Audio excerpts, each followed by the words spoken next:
So Warren Gatland is gone. That was the news earlier this week, the bombshell news earlier this week. Did it catch you by surprise? Maybe not based upon results, but mid-tournament is still a pretty significant moment in terms of this Welsh team and the game in Wales more generally. So welcome back to the channel. You've had time to digest it, to process it. What do you make of the decision from Gatland, from the WRU? And was it the right call? Was it the right decision for Warren Gatland to leave at this moment in time? You can have your say in the comment section. Like the video as well and hit that subscribe button. Make sure you're subscribed to the channel. So were you shocked by it? It's a funny one, isn't it? Because on the one hand, Wales have lost 14 games in a row. It is a dismal record. They didn't win a single game last year. And you look at just the bare facts of it, at elite level sport, it's about winning. They haven't been winning, so therefore there can't be too much of a shock that Warren Gatland is departing. The flip side to that, and probably what caught me by surprise more than anything and what was more shocking, was the timing of it. I'm not shocked he's gone, I'm shocked at the timing.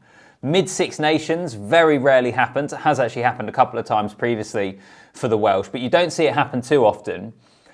And you wonder, in a tournament which is a sprint, it's so short and sharp, they've already been in their pre-Six Nations training camp, they've had a couple of games, how much impact is someone going to be able to come in, Matt Sherratt from Cardiff in this case, going to be able to come in and make an improvement or have an impact? You could also say it can't get much worse, you might as well try somewhere else. But I found the timing the most shocking element of this.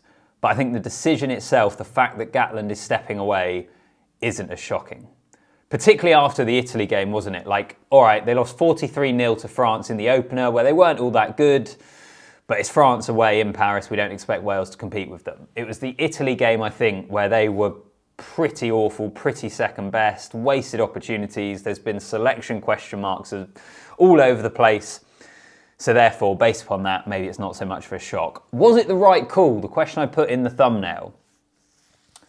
Again, I think this is going to be one that really splits people at the moment, because we know that it's not all Gatland's fault. Like, the state of rugby union in Wales goes far deeper than the decisions of the head coach. Like, you look at the underperforming regions as they have been, the lack of money in the game, the player pathway and the quality of the players coming through. Like, it's pretty clear that the players he's selecting from now are a massive downgrade to the players he was selecting when they were going through that golden period and they were winning Six Nations and had loads of Welsh players on Lions tours. Like, that was a real golden period. So it's not all his fault. And that is an important part of context. Like, the people that are saying this isn't Warren Gatland's fault, to a large degree, are right. But I also come back to the point of, you are ultimately the head coach. Results to a significant amount, even if you're giving leeway for the wider context, they still have to be on your shoulders. And that comes down to selection. I've spoken on the channel about a Gareth Anscombe at 10 when you're playing Ben Thomas at 12 at 10. Max Llewellyn, when there's question marks over the centres, who's been brilliant in the Premiership, would there not be a position for him? And the kind of muddled selection, I suppose, we've seen from Wales in this Six Nations. Gareth Anscombe being, for example, too old and so not wanting to have him because you don't think he'll be there at the next World Cup, when in the same breath you're recalling Taulupe Faletau and Liam Williams.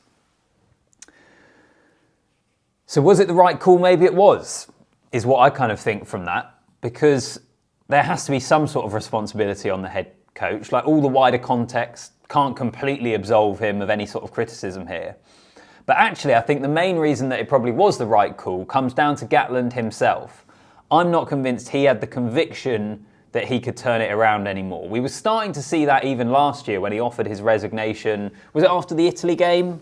I think it was after the Italy game in the Six Nations. Whenever that was, you started to have kind of shaky foundations then on the back of the autumn. Like, to me, Warren Gatland started to look like a man that wasn't sure that he was the right man anymore. And if that's what the head coach feels, then it's probably the right time to make a change. So overall, I think it probably was the right decision. I was shocked at the timing rather than the actual decision itself. And the final thing I wanted to touch upon in this video was Gatland's legacy. And to what extent does this second stint as Wales head coach affect that legacy, if at all?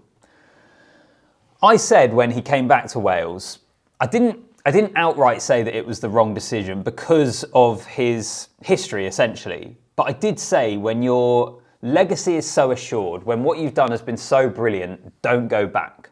You don't go back to it. And that has rung true really over the last few years. They did pretty well at the World Cup, to be fair to Wales, but outside of that, it's been pretty frustrating. I think, though, when people talk about the legacy overall, for me, this second stint doesn't overly affect it.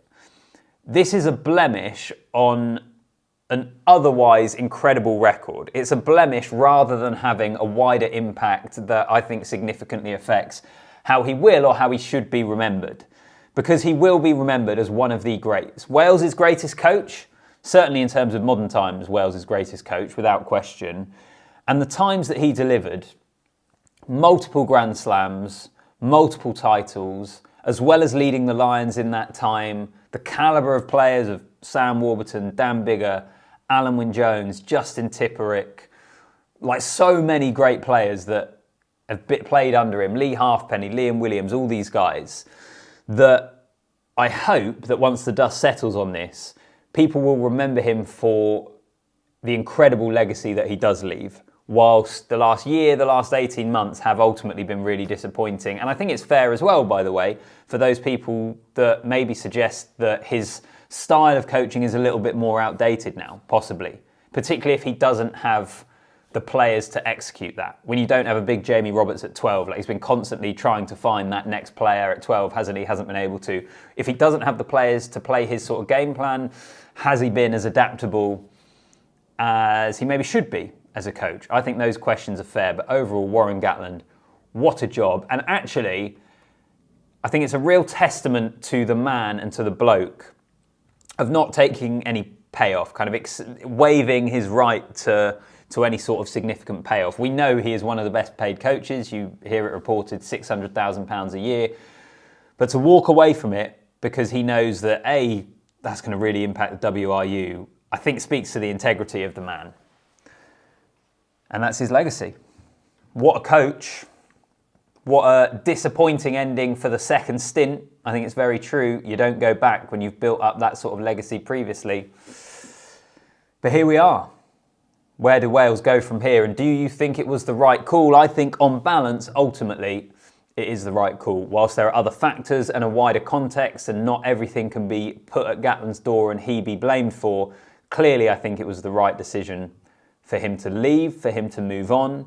And now it's where Welsh rugby goes. And who they next pick, Matt Sherratt, as I say, is coming in for the Six Nations to look after it. Who comes in after that is so interesting to me, because are you going for a long-term appointment that is completely lined up and understands the game in Wales to move it forward and try and deal with all these various issues? Or are you going for a short-term fix to try and drag this beleaguered, winless team off the canvas and get them somewhere close to respectable, almost steady the ship? So is that a Michael Checker? Are you going for a long-term option? Someone like Ronan O'Gara I don't think is going to take it. Simon Easterby has been linked. That's a really interesting name. So that, for me, fascinating. We'll see what happens there. Give me your view. Who do you think comes in? Who would you like to see come in? Like the video, subscribe to the channel. I'll see you in the next one.